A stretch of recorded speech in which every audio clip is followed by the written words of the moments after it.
Romanos capítulo 1, versículo 8. Dice Pablo: en primer lugar doy gracias a mi Dios por medio de Jesucristo por todos vosotros, porque por todo el mundo se habla de vuestra fe.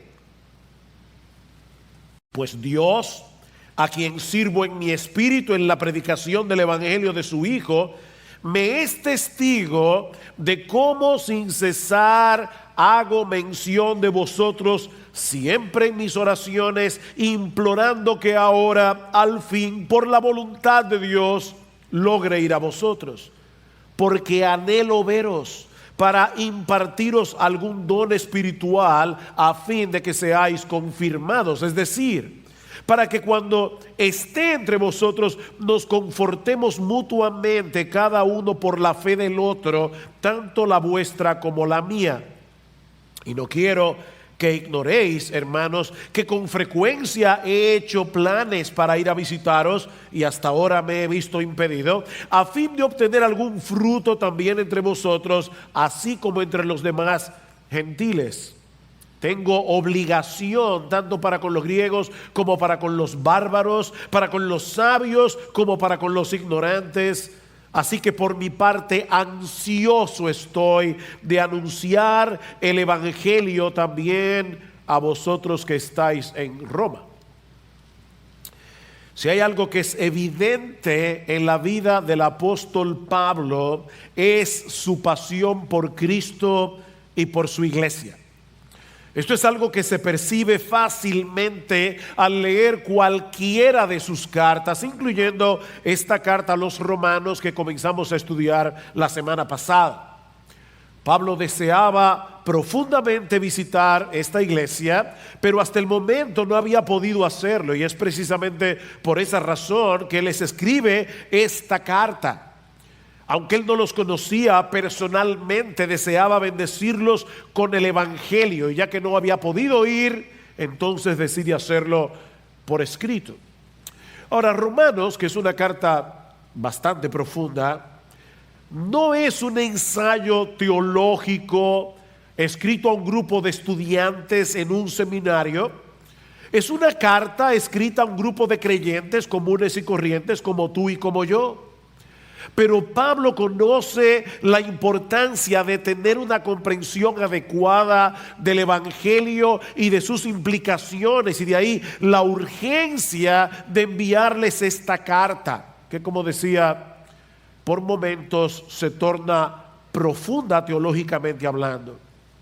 Pablo quería llevar a cabo la encomienda apostólica que él había recibido del Señor. Recuerden que estudiamos la semana pasada en el versículo 5 cómo Pablo dice que Cristo mismo lo había constituido como un apóstol con el propósito de promover la obediencia a la fe entre todos los gentiles por amor a su nombre.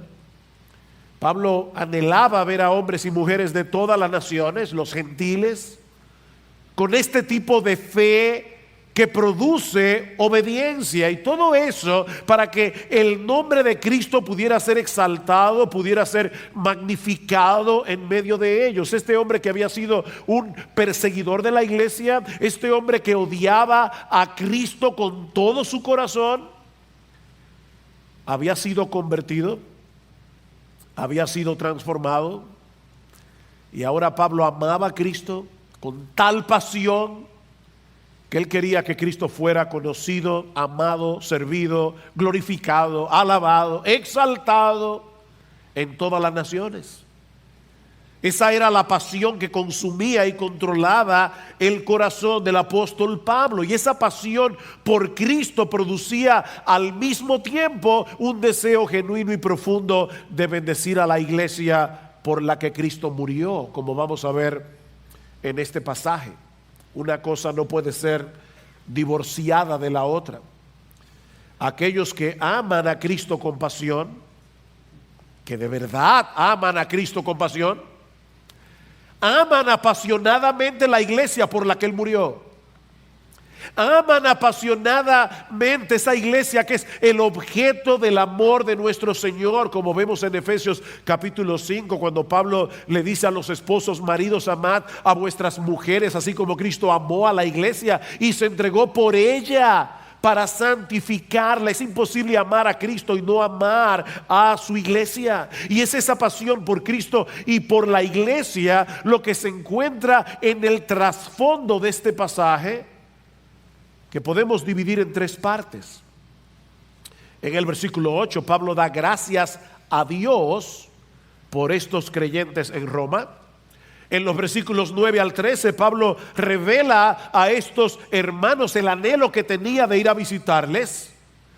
Y en los versículos 14 y 15, Pablo nos muestra qué era lo que lo movía a tener ese deseo tan intenso. Eso es básicamente lo que nosotros encontramos en este pasaje. Vean una vez más el versículo 8.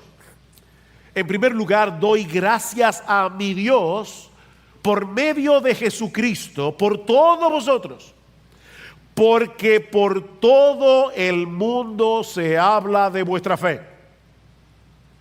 Pablo escribió Romanos probablemente un poco más allá del 55 después de Cristo. Así que no habían pasado ni 30 años después de la muerte de Cristo y de su resurrección, y ya el evangelio había llegado a la capital del imperio. Eso era algo tan impresionante, era tan sorprendente, que la noticia, dice Pablo, se había esparcido por todo el mundo. Los cristianos en otras partes comentaban el hecho tan extraordinario de que en tan poco tiempo el evangelio haya alcanzado un lugar de tanta importancia estratégica y al mismo tiempo tan corrupto y tan depravado como la ciudad de Roma. Roma era algo así como la ramera del mundo. Roma era la fábrica de ídolos del mundo en aquellos días. Y ya el evangelio había llegado allí. Habían cristianos en Roma. Había una iglesia en Roma. Y aunque Pablo no había sido el instrumento usado por Dios para la fundación de esta iglesia, esto llenaba su corazón de gratitud. Yo doy gracias a Dios. Yo doy gracias a mi Dios.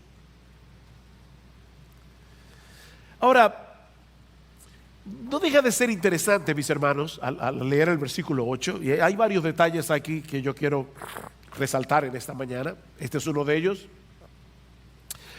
Que Pablo no da gracias a los predicadores que habían llevado el evangelio a Roma. Pablo nos dice aquí: yo le doy gracias a mi Dios de que hubo hombres valientes, dispuestos a llevar el evangelio de Jesucristo al corazón mismo del imperio. Qué bueno que existen tales hombres en la iglesia. No. Pablo tampoco da gracias a los hermanos de Roma por haber creído en Jesús. Los alabo, creyentes de Roma, por vuestro compromiso con la fe de Jesucristo. No hay nada de qué gloriarnos en el hecho de haber creído, porque la fe es un don de Dios. Efesios capítulo 2, versículo 8 y 9, Pablo dice: porque por gracia sois salvos por medio de la fe, y esto no de vosotros, pues es un don de Dios, es un regalo de Dios, no por obras, para que nadie se gloríe. Como vimos el domingo pasado, el evangelio tiene su origen en Dios, y aún nuestra fe en el evangelio es un regalo de Dios. Es por eso que Pablo da gracias a Dios por medio de Jesucristo. ¿Notaron eso? Doy gracias a mi Dios por medio de Jesucristo, por la fe de estos creyentes. El Señor Jesucristo es el mediador a través del cual nosotros tenemos acceso a la presencia de Dios para orar y darle gracias. Miren, mis hermanos, nosotros ni siquiera podríamos acercarnos a Dios para manifestarle nuestra gratitud de no ser por Jesucristo. No podríamos. De no ser por la mediación de Jesús.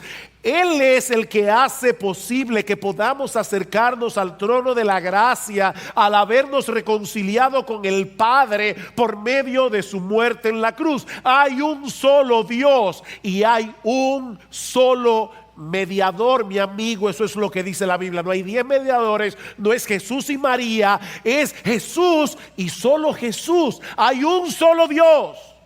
Y hay un solo intermediario, hay un solo puente, hay un solo mediador que nos lleva a la presencia misma de Dios. De manera, mis hermanos, que la salvación es del Señor, de principio a fin.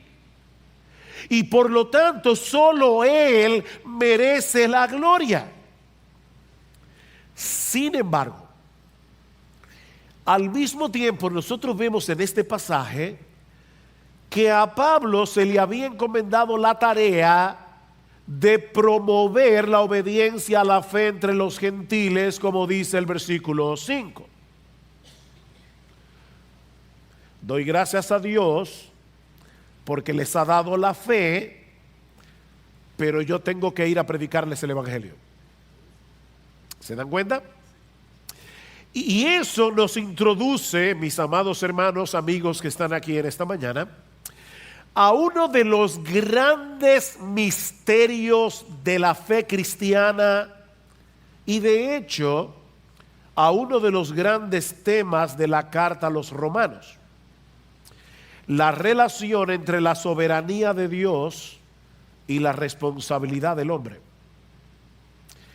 Es Dios el que da la gracia de la fe y del arrepentimiento, pero es el hombre el que se arrepiente y cree. Nosotros no somos títeres de Dios, nosotros no somos robots preprogramados para creer. Nosotros, en un acto libre de nuestra voluntad, en un momento dado, nos arrepentimos de nuestros pecados y creímos en el Señor. Porque el Dios soberano había determinado desde antes de la fundación del mundo que nos íbamos a arrepentir y creer. Y Cristo en la cruz del Calvario compró para nosotros arrepentimiento y fe. Pero no solo eso. Es Dios el que obra soberanamente en el corazón del pecador, pero Él lo hace a través de la predicación del Evangelio. Noten el versículo 9 que vamos a ver en un momento, todavía no hemos llegado ahí, pero Pablo dice: pues Dios, a quien sirvo en mi espíritu, y esta frase puede traducirse también como la Nueva Versión Internacional, a quien sirvo con todo mi corazón en la predicación del Evangelio de su Hijo. Dios es el que obra, pero Él obra a través de medios. De manera que nadie se va a salvar sin la predicación del Evangelio. Porque a Dios le ha placido salvar a los creyentes por la locura de la predicación. Eso es lo mismo que vemos más adelante en Romanos capítulo 6, versículo 17. Pablo había estado hablando acerca de que nosotros, antes de venir a Cristo, éramos esclavos del pecado. Pero gracias a Dios, otra vez, que aunque erais esclavos del pecado, habéis obedecido de corazón a aquella forma de doctrina a la cual fuisteis entregados. ¿Se dan cuenta? Hubo una forma de doctrina, hubo una doctrina en la que ellos creyeron y alguien les llevó esa doctrina. Alguien les predicó estas doctrinas preciosas del Evangelio. Y ahora Pablo dice: yo doy gracias a Dios que aunque erais esclavos del pecado, habéis obedecido de corazón aquella forma de doctrina a la cual fuisteis entregados, y libertados del pecado vinisteis a ser siervos de la justicia.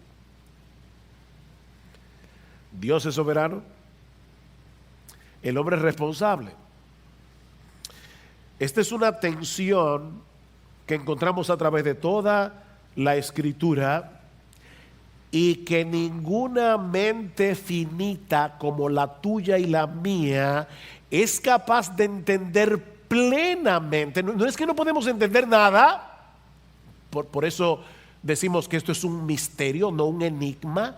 Un enigma es una pared infranqueable, no se puede penetrar. Un misterio es un océano sin fondo. Tú te puedes tirar y de acuerdo a tus pulmones intelectuales y espirituales vas a llegar hasta cierta profundidad, pero siempre, no importa qué tan profundo tú seas, siempre va a haber debajo de tus pies un océano infinito al que nunca vas a llegar. Así que aquí tenemos una tensión que ninguna mente finita es capaz de entender plenamente o de explicar de una manera completamente satisfactoria. Dios es soberano, el hombre es responsable. Y mis hermanos, créanme, no es exagerado decir que muchos de los errores, muchas de las herejías que han surgido a lo largo de los siglos en la historia de la iglesia han tenido su origen en el intento de eliminar esta tensión. ¿Y cómo lo han hecho? Bueno, algunos lo hacen debilitando la soberanía de Dios, dejando la salvación en última instancia en manos del pecador, como lo hace el arminianismo y el catolicismo romano. Otros lo hacen debilitando la responsabilidad humana a favor de la soberanía de Dios, como es el caso de los hipercalvinistas. Pero lo cierto es, mis amados hermanos, que la Biblia da por sentado estos dos lados de la moneda actuando al mismo tiempo, actuando en el mismo evento, no al mismo tiempo. La soberanía de Dios siempre va primero, porque es la soberanía de Dios, pero siempre actuando en el mismo evento, como vemos claramente en la siguiente sección de la carta, versículo 9. Pues Dios, a quien sirvo en mi espíritu en la predicación del evangelio de su Hijo, me es testigo de cómo sin cesar hago mención de vosotros siempre en mis oraciones, implorando que ahora al fin por la voluntad de Dios logre ir a vosotros. Pablo pone a Dios de testigo de que sin cesar él oraba por estos hermanos y que él le pedía a Dios en oración: por favor, Señor, en tu santa y perfecta voluntad, concédeme el anhelo de mi corazón, déjame ir a Roma, déjame ir a Roma. Pablo quería ir a Roma, vean el versículo 11, porque anhelo veros. Versículo 13, no quiero que ignoréis, hermanos, que con frecuencia he hecho planes para ir a visitarlos. Versículo 15, así que por mi parte ansioso estoy de anunciarles el evangelio. ¿Ven el punto? Pablo quería ir a Roma y él le oraba a Dios: por favor, Señor, déjame ir a Roma. Pero al mismo tiempo él se sentaba a planificar cómo llevar a cabo este proyecto. ¿Ven el versículo 13? Otra vez, no quiero que ignoréis, hermanos, que con frecuencia he hecho planes para ir a vosotros a visitarlos, y hasta ahora me he visto impedido a fin de obtener algún fruto también entre vosotros, así como entre los demás gentiles. Tal parece que la razón por la que Pablo se había visto impedido de llegar a Roma era que él no había completado su obra evangelizadora en Grecia y en sus alrededores. Más adelante en Romanos capítulo 15 versículo 19, Pablo dice que desde Jerusalén y por los alrededores hasta el Ilírico he predicado en toda su plenitud el evangelio de Cristo. Pero ahora escuchen lo que sigue diciendo: por esta razón muchas veces me he visto impedido de ir a vosotros. ¿Ven? Él estaba en otra cosa, él tenía otras responsabilidades, pero ahora, no quedando ya más lugares para mí en estas regiones, y puesto que por muchos años he tenido un gran deseo de ir a vosotros, cuando vaya a España iré a vosotros. Romanos 15, 22. Pablo tenía años deseando ir a Roma. y se lo había pedido a Dios en oración una y otra vez. Pero al mismo tiempo, él se sentaba a planificar el viaje.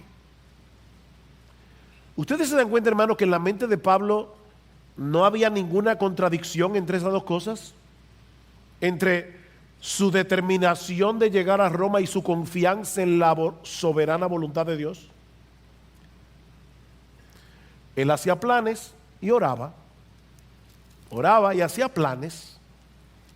Su convicción de que él debía orar por este viaje, porque Dios a final de cuentas era el que iba a obrar, no llevaba a Pablo a quedarse de brazos cruzados a esperar que las cosas sucedieran.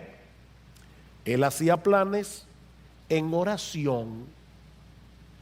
Así que, mis hermanos, en vez de tratar de desentrañar el misterio de la soberanía divina y la responsabilidad humana, Pablo aprendió lo que tú y yo debemos aprender si de veras queremos tener pasión por Cristo y por su iglesia. Debemos aprender a vivir en esa tensión, sabiendo que debemos orar y que debemos planificar y actuar. Porque lo que Dios ha decretado que ocurra va a suceder en el contexto de la actuación responsable de los hombres. Ponérselo de esta manera. Miren, como dice John Piper, si Dios ha decretado que un hombre muera por un balazo, él no va a morir hasta que la bala sea disparada. Es así de simple. Hasta que alguien no haga ¡pum! Como decía el otro día un hermano, después del famoso problema con los Boeing, esos Max, yo viajaba ese mismo día y un hermano me mandó una nota diciendo, a mí no me dan miedo los aviones, gracias al Señor. Pero él, previendo que tal vez me daba miedo, me dijo, Sugel, no te preocupes, recuerda que tú eres inmortal hasta que Dios lo decida. ¿Está bien? Qué bueno saber eso. Debemos orar, debemos planificar y debemos actuar. Son tres patas de la misma mesa. Santiago capítulo 4. Vamos ahora los que decís, hoy mañana iremos a tal ciudad y estaremos allá un año y traficaremos y ganaremos, cuando no sabéis lo que será mañana. Mi papá siempre decía, calculen el moquillo. Y lo que él quería decir era que hay individuos que toman un papel y un lápiz y dicen, voy a comprar 3 gallinas, las gallinas van a poner tantos huevos, de los huevos van a salir tantos gallos, y en una hora tienen una granja. Y de repente resulta que la gallina que compraron le da moquillo y se murió. Y mi papá siempre decía, calcula el moquillo, tú no sabes lo que será mañana. Y eso es lo que está diciendo en Santiago, en palabras menos teológicas, está diciendo, calcula el moquillo. Tú no sabes lo que será mañana, porque ¿qué es vuestra vida? Ciertamente es neblina que se aparece por un poco de tiempo y luego se desvanece. En lugar de lo cual deberíais decir, si el Señor quiere, viviremos y haremos esto o aquello, dice Santiago. Hay un esto y un aquello que yo debo planificar y que yo debo llevar a cabo. Pero reconociendo al mismo tiempo que como no tenemos control de todas las cosas, es si Dios quiere que viviremos y haremos esto o aquello que hemos planificado. Pero el esto y el aquello lo tienes que planificar tú. O sea, Dios te dio una cabeza para pensar y te dio un cuerpo para actuar. Y aunque no sabemos exactamente cómo funciona, cómo interacciona la soberanía de Dios y la voluntad del hombre, haz lo que tú tienes que hacer. Es como el famoso texto de Filipenses capítulo 2, versículo 12, donde Pablo nos exhorta a ocuparnos en nuestra salvación con temor y temblor. ¿Quién debe ocuparse en su salvación con temor y temblor? ¿Quién? Es una pregunta. Y yo espero que ustedes me respondan. Nosotros, ocuparnos nosotros en nuestra salvación y con temor y con temblor. ¿Saben por qué Dice Pablo, porque Dios es el que en vosotros produce así el querer como el hacer por su buena voluntad. Pablo oraba, Pablo planificaba, y ahora viene la pregunta del millón. Respondió Dios la oración de Pablo. Señor, yo quiero ir a Roma, yo quiero ir a Roma. Sí, la respondió. Pero en el tiempo y en la forma en que Dios soberanamente decidió hacerlo. Pablo quería ir a Roma una vez, fue 2 veces. Así que el Señor respondió más abundantemente. 2 veces. Y gratis, porque fue preso. O sea, él le decía, Señor, yo quiero ir a Roma. Dios le dijo, mi bien, yo te voy a llevar. En su momento lo llevó 2 veces preso con guardaespaldas, pagados por el imperio, custodiado.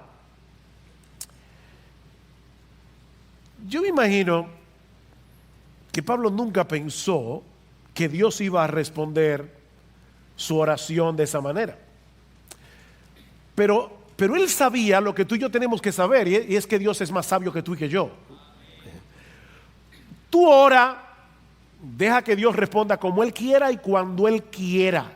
Porque, mis hermanos, ¿qué habría sucedido? Escuchen esta pregunta importante. ¿Qué habría sucedido si Dios hubiera respondido la oración de Pablo tan pronto la hizo la primera vez? ¿Saben qué hubiera sucedido? Que no tendríamos la carta a los romanos. La razón por la que Pablo tuvo que escribir la carta a los romanos es porque Dios se dilató en responder su oración. Así que hoy estamos estudiando la carta a los romanos porque Dios no quiso responderle a Pablo su oración inmediatamente. ¡Qué bendición! ¡Qué bueno que Dios no le dijo que sí a Pablo de una vez! Porque de lo contrario no tendríamos esta bendición en nuestras manos. ¿Ustedes se dan cuenta? Mi hermano querido, tú que estás orando por algo que no ha llegado, tranquilo, sigue orando, pero sigue esperando en la buena voluntad de Dios. De manera que al pedirle algo a Dios en oración debemos esperar con mansedumbre, humildad, que Él responda en su tiempo y a su manera. ¿Saben que orar es una aventura? Es una aventura porque uno nunca sabe la forma tan creativa en la que Dios va a responder nuestra oración. Pero no dejes de orar. Porque la Biblia dice en Santiago capítulo 4 versículo 2 que no tenemos lo que deseamos porque no pedimos. En la soberanía de Dios, Él ha decretado hacer lo que Él va a hacer a través de nuestras oraciones. Pastor, yo no entiendo. No hay problema, yo tampoco. Pero obedece. Que Dios dice en su palabra, tú no tienes lo que quieres porque no lo pides. Así de sencillo. Pero tampoco dejes de planificar y de actuar, porque la Biblia también dice en Proverbios capítulo 20 versículo 18 que los proyectos con consejo se preparan y con dirección sabia se hace la guerra. Y en Proverbios capítulo 13 versículo 4 dice que los perezosos desean muchas cosas pero no alcanzan nada. Yo quisiera hacer esto y lo otro y lo demás allá. El perezoso no ha perdido la capacidad de desear cosas y hay proyectos, pero no logra nada porque es un perezoso. Ahora, ¿qué era lo que Pablo quería hacer en Roma? Esa es otra pregunta. ¿Por qué esa insistencia en ir a Roma? Pastor, para ver el Coliseo. No. De hecho, el Coliseo ni existía. El Coliseo lo comenzaron a construir en el año 71 después de Cristo por Vespasiano. O sea, ya Pablo estaba muerto cuando empezaron a construir el Coliseo romano. No era para visitar el Coliseo. No era por las razones por las que muchos turistas quisiéramos ir a Roma en el día de hoy. Versículo 11. Porque anhelo veros para impartiros algún don espiritual a fin de que seáis confirmados, fortalecidos en vuestra fe, es decir, para que cuando esté entre vosotros nos confortemos mutuamente cada uno por la fe del otro, tanto la vuestra como la mía.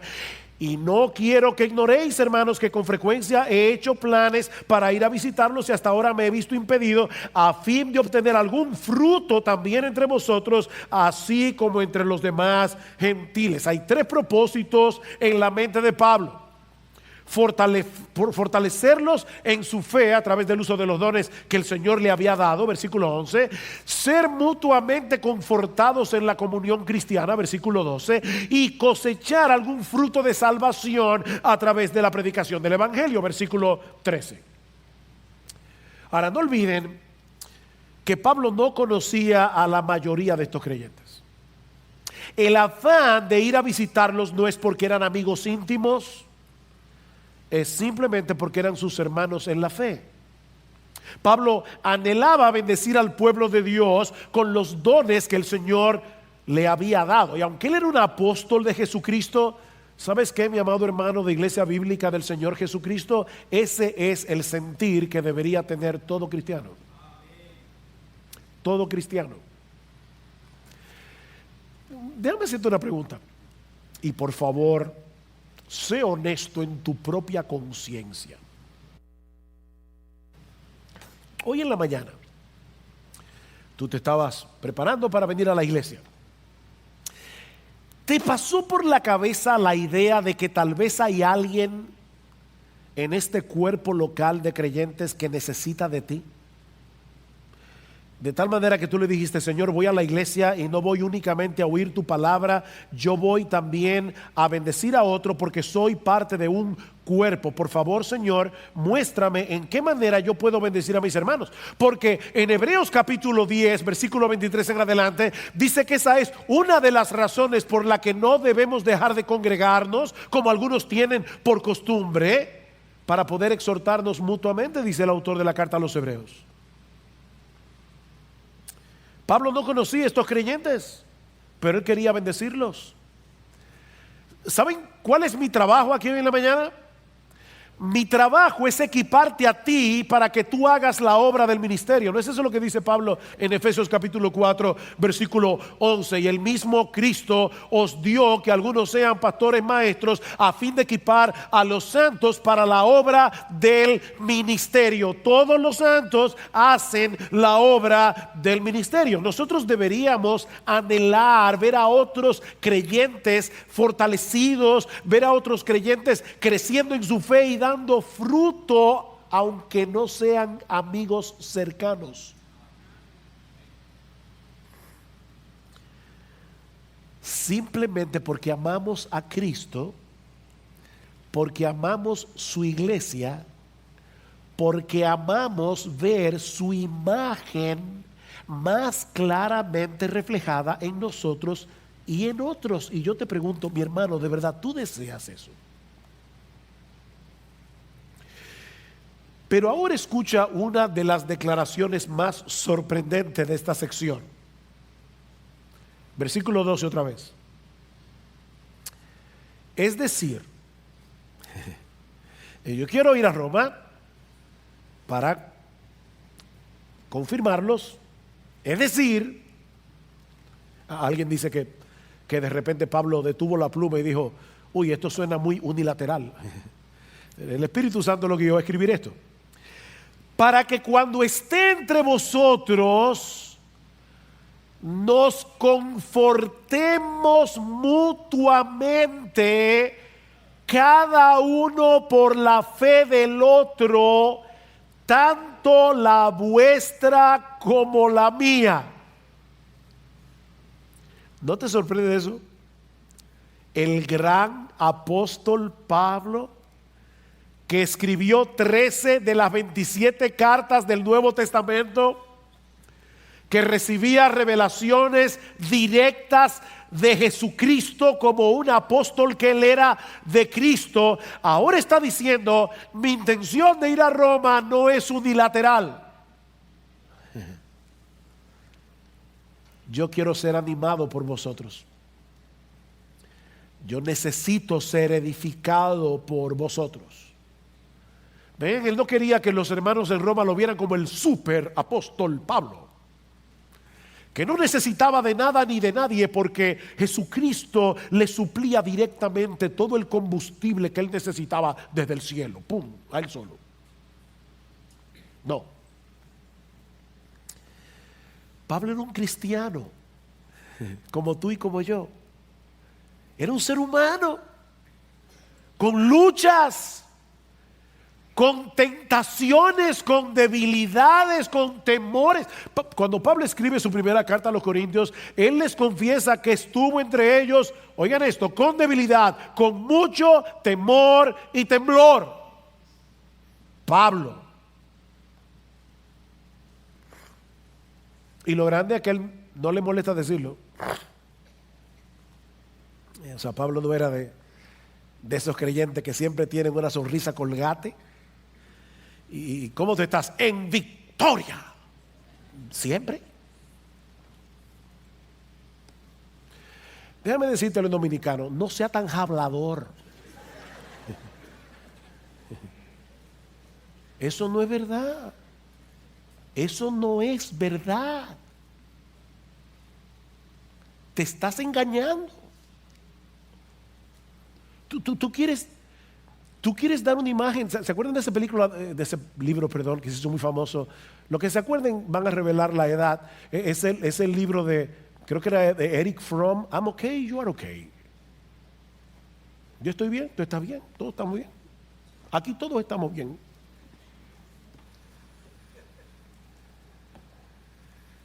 Miren, mis hermanos, no pongan a los pastores en la lista de los superhéroes de Marvel.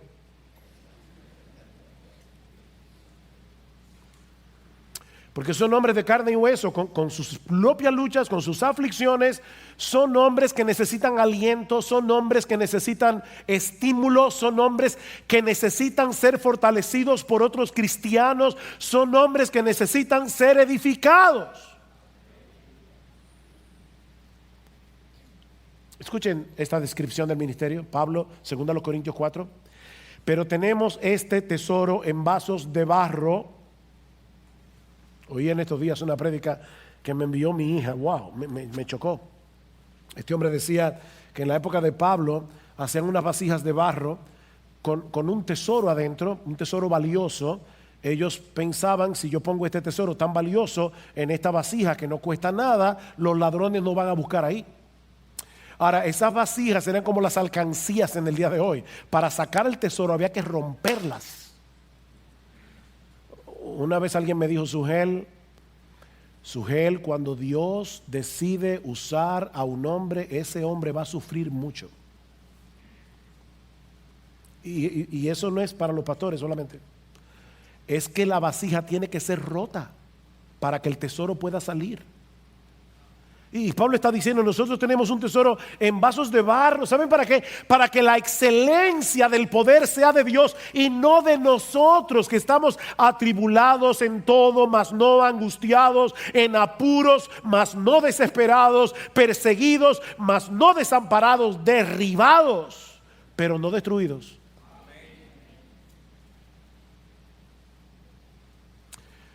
Oh, mis hermanos, nunca dejen de ver a sus pastores como hombres necesitados de sus oraciones, de sus palabras de aliento y de edificación, porque ellos necesitan de ti, así como tú necesitas de ellos. Pablo anhelaba llegar a Roma para bendecir a estos creyentes y para ser bendecidos por ellos. Y si Pablo lo necesitaba, nosotros lo necesitamos también. Esa es la perspectiva que todo creyente debe de tener de sí mismo y de la iglesia. Mis hermanos, nadie aquí es autosuficiente para vivir su vida cristiana aislados de los demás. La razón por la que Cristo te puso en una iglesia es para que puedas bendecir a otros, mientras los otros son de bendición para ti. Pero si te aíslas de los demás, eso no va a suceder. Tú debes tomar la determinación de conectarte con este cuerpo lo más que tú puedas, o de lo contrario te vas a estancar en tu vida cristiana y perderás el privilegio, el enorme privilegio de bendecir a otros. ¿Saben por qué el mar muerto está muerto?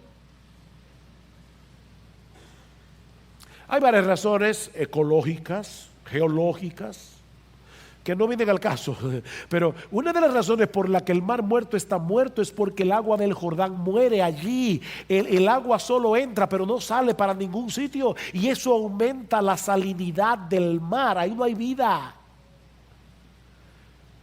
En el mar de Galilea o el lago de Genesaret, porque es un lago de agua dulce, el agua del Jordán entra por el norte y sale por el sur, y es un mar lleno de vida.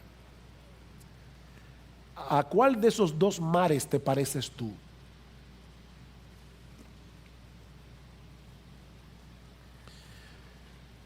¿Eres de los que vienes a la iglesia los domingos únicamente a recibir el agua desde el púlpito? ¿O esa palabra resuena de tu corazón al corazón de otros cada semana? Pero hay algo más en nuestro texto que veremos más brevemente. Ya vimos que Pablo da gracias a Dios por estos creyentes en Roma. Ya vimos que Dios pide en oración a Dios la oportunidad de visitarles. Pero ahora Pablo quiere revelar a estos hermanos la motivación detrás de su anhelo, si quieren ponerlo de otro modo, la fuerza motora que mantiene en movimiento esa determinación en el corazón de Pablo. Versículo 14. Tengo obligación tanto para con los griegos como para con los bárbaros, para con los sabios como para con los ignorantes.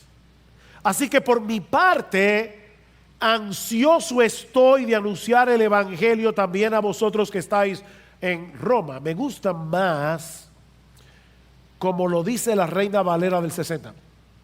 Y de hecho es más literal. Por lo menos la palabra que aquí se traduce como obligación es una palabra que significa deudor. Pablo dice, Reina Valera del 60, a griegos y a no griegos, a sabios y a no sabios, soy deudor. Soy deudor. El mismo Pablo que va a escribir más adelante en el capítulo 13 de Romanos, no debáis a nadie nada, sino el amaros unos a otros. Ahora les dice a estos creyentes de Roma, yo tengo una deuda en lo que respecta al evangelio. Pablo les escribe a los corintios y les dice, me es impuesta necesidad predicar el evangelio. Él tenía un sentido de obligación. Alguien va a decir, bueno, pastor, claro, él era un apóstol. Y es verdad, Pablo era un apóstol. Y esa era una de las razones por la que Pablo sentía obligación de predicar el evangelio. Pero ¿qué de ti de mí? Tú y yo no somos apóstoles. Y la mayoría de ustedes no son pastores. ¿Podemos nosotros identificarnos con estas palabras de Pablo? Y poder decir como él, yo soy deudor, yo debo el evangelio. Observa algo importante aquí, muy importante, muy importante. Mis hermanos, ¿de quién era deudor Pablo? Pablo dice, yo soy deudor. ¿Deudor de quién? ¿Se sentía Pablo que él era un deudor de Dios? No. No, porque el evangelio es un don de gracia. Vean, en el versículo 5 Pablo dice, por medio de quien hemos recibido la gracia y el apostolado para promover la obediencia a la fe. Y más adelante va a decir que la salvación es por fe y para fe, como está escrito, mas el justo por la fe vivirá. La salvación es por gracia. Y la gracia es un don que Dios nos da gratuitamente. Nosotros teníamos una deuda con Dios por causa de nuestros pecados. Pero esa deuda fue cancelada. Esa deuda fue pagada hasta el último centavo por nuestro Señor Jesucristo. Así que la gracia no nos hace deudores de Dios, porque de lo contrario ya no sería gracia. No, Pablo era deudor de los griegos y de los bárbaros. Los bárbaros era como los griegos veían a todo el mundo, porque ellos se veían como superiores. Y por eso se inventaron la palabra bárbaro, que en griego suena igual que en español, bárbaro. Es como una gente que habla mucho disparate. Es una palabra onomatopéyica. ¿Se entendió, verdad? Las palabras onomatopéyicas suenan como lo que significan.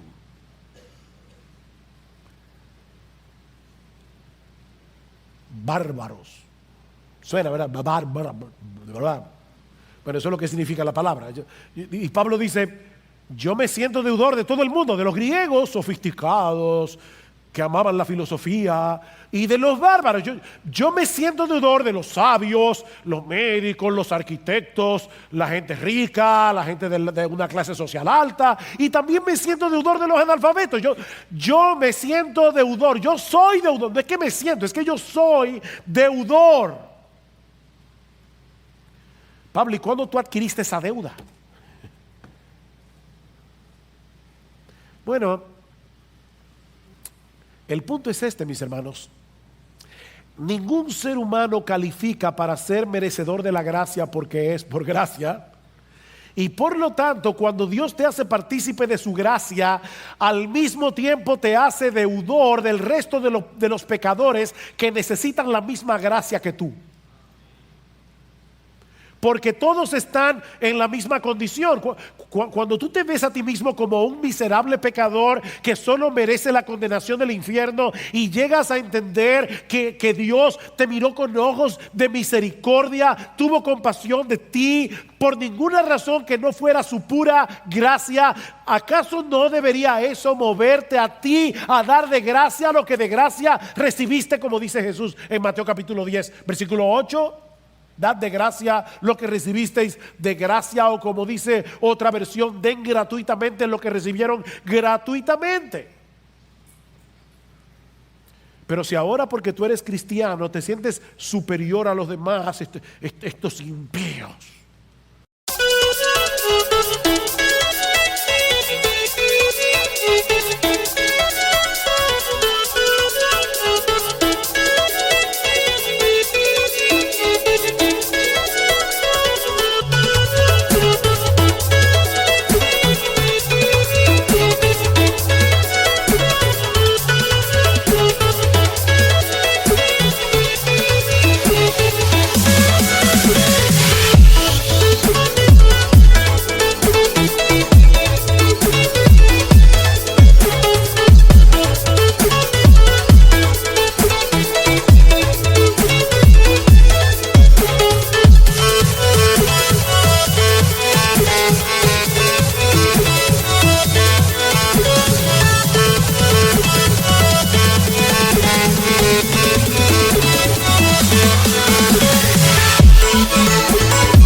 o sea, de verdad ahora tú estás allí parado en tu pedestal viendo a los pobres pecadores que van caminando. ¿Tú te sientes así?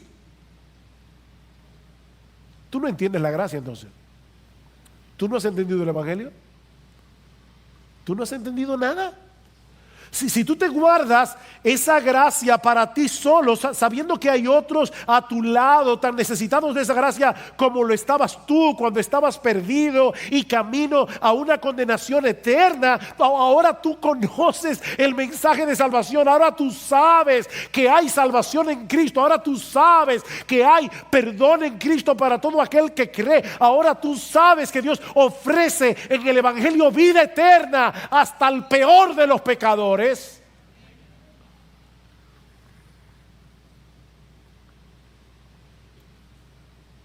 ¿Y tú no quieres compartir eso? De verdad tendríamos razones para sospechar que tú no has entendido todavía lo extraordinariamente maravillosa que es la gracia de Dios en Cristo. Es una especie de deuda moral, pero es mucho más que eso. ¿Ustedes se acuerdan de aquellos dos leprosos que se estaban muriendo de hambre en un tiempo que había un asedio a la ciudad de Israel? Y de repente el campamento de los asirios, Dios les envió un temor tan grande que salieron huyendo, y estos israelitas dijeron: mira, ya vamos a donde los asirios, si nos toman prisioneros por lo menos nos van a dar de comer. Y cuando llegan encuentran el campamento vacío, porque los asirios habían huido, los sirios, perdón, habían huido, y estaba todo lleno de ropa, comida, y estos hombres comienzan a comer como unos desaforados. Y de repente uno de ellos le dice: no está bien lo que estamos haciendo, esto no está bien. Ahí hay un pueblo muriéndose de hambre y nosotros estamos aquí comiendo un banquete. Oh, mis hermanos, allá afuera hay un mundo muriéndose en sus pecados. Y nosotros estamos aquí tranquilamente en aire acondicionado recibiendo un banquete cada domingo del Evangelio de Jesucristo. Es una deuda moral, pero es más que eso. Es más que eso. La gracia de Dios nos hace deudores, no a Dios, recuerden, a los que necesitan la misma gracia que tú.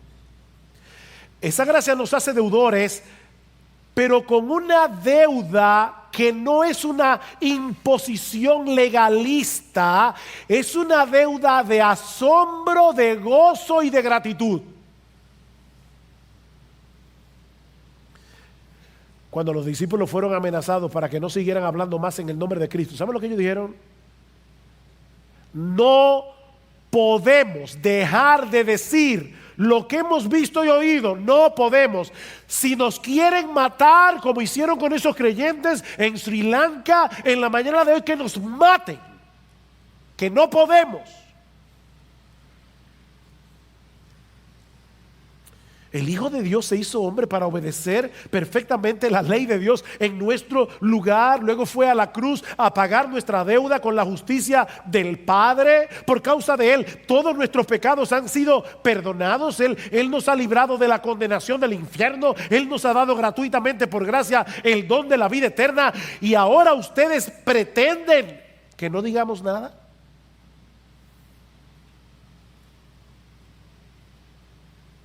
Versículo 15. Así que, por cuanto soy deudor, pero un deudor gozoso, el que tiene deuda no puede dormir, porque está aplastado por la deuda. No es ese tipo de deuda, esta es una deuda gozosa.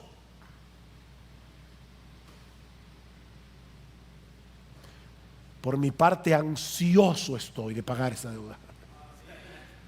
Ansioso, yo no veo la hora de llegar a Roma y decirle a estos romanos que hay salvación en Cristo, decirle a estos romanos que son adictos al poder, que se creen la última Coca-Cola del desierto,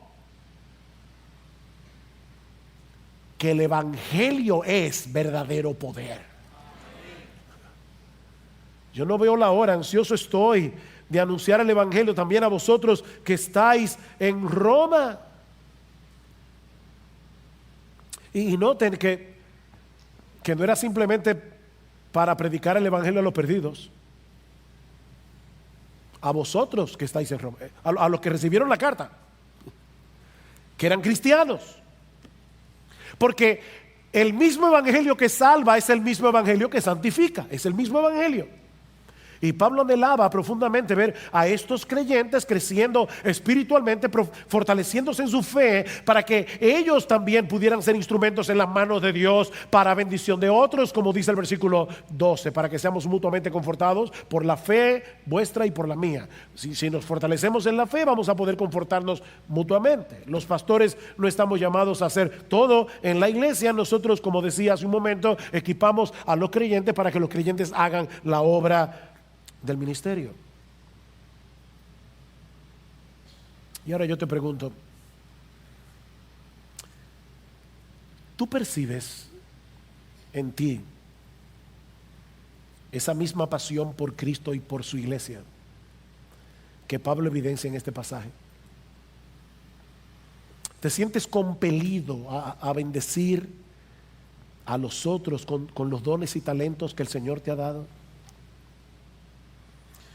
¿Es la meta de tu vida poder alcanzar aquello para lo cual tú fuiste alcanzado por Cristo cuando el Espíritu Santo aplicó eficazmente el evangelio en tu corazón? Cristo te llamó para algo, Él tiene un propósito para ti. Y tú deberías anhelar que cuando te encuentres en el lecho de muerte, tú puedas decir como Pablo: Señor, sí, de manera imperfecta, porque todavía soy pecador, pero tú sabes, Señor, que yo he peleado la buena batalla. Tú sabes, Señor, que yo he acabado la carrera. Tú sabes, Señor, que yo he guardado la fe. Tú anhelas decir eso. Es tal tu asombro por esa bendita gracia de Dios que Él ha derramado sobreabundantemente en ti por medio de Cristo, que tú deseas dar a otros de gracia lo que de gracia recibiste. ¿A ti te asombra todavía el evangelio? ¿A ti te asombra el evangelio? En la medida en que tú ves este diamante, porque de hecho, la semana que viene es que vamos a hablar del versículo 16 y 17. Yo los exhorto a que inviten a todo el que ustedes quieran para predicarles que el evangelio es poder de Dios para salvación. Pero fíjense la conexión. Pablo dice: yo estoy ansioso de ir a predicarles el evangelio a vosotros que estáis en Roma, versículo 16, porque no me avergüenzo del evangelio. En otras palabras, la razón por la que yo quiero ir a Roma a predicar el evangelio es porque yo me glorío en el evangelio. Es una forma de decirlo al revés. Al decir no me avergüenzo, está diciendo yo me glorío. Yo me glorío en este mensaje. No me avergüenzo. No me avergüenzo de decir que soy evangélico. No me avergüenzo de decir que yo he creído en Jesucristo. No me avergüenzo de decir que yo creo que yo iba camino al infierno y que Cristo me rescató por su muerte en la cruz. Yo no me avergüenzo de ese evangelio, porque ese evangelio es y seguirá siendo hasta que Jesucristo vuelva, poder de Dios para salvación.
Una vez alguien me dijo, hace mucho de eso, Sugel, últimamente te estás repitiendo mucho en el púlpito.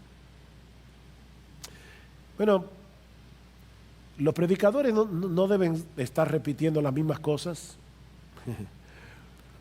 pero hay una cosa que los predicadores deben hacer cada domingo y que no va a cambiar nunca, y es predicar el evangelio. Mi tarea no es venir aquí a hablar de profundidades misteriosas, no, y sorprenderlos, wow. No, mi tarea es, de la manera más sencilla posible, predicarles el evangelio todos los domingos. Porque esa es la única manera en que ustedes van a poder crecer en su asombro, en su admiración por el Cristo del evangelio. Y es a través de esa admiración que todos nosotros vamos a crecer a su imagen. Así que hasta que yo me muera, yo no voy a predicar otra cosa. El evangelio es un diamante inagotable. Nunca vamos a decir, wow, ya lo entendí, ya lo vi. No, lo seguiremos viendo.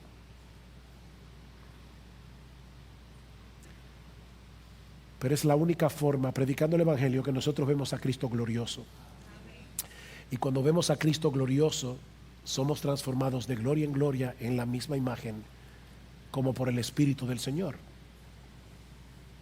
Y si tú estás aquí sin Cristo en esta mañana, mi amigo, el anhelo de nuestro corazón es que tú también seas alcanzado con esa bendita gracia en esta misma hora. De tal manera que tú vengas a Cristo en arrepentimiento y fe, ahora pidiéndole que tenga misericordia de ti. Mi amigo, las puertas de la salvación todavía están abiertas de par en par para todo el que se acoja por la fe a la gracia de Dios en Cristo. No desprecies ese regalo que Dios te está ofreciendo hoy en el evangelio. ¿Sabes por qué? Porque nadie puede saber con certeza cuándo será la última vez que ese regalo le será ofrecido.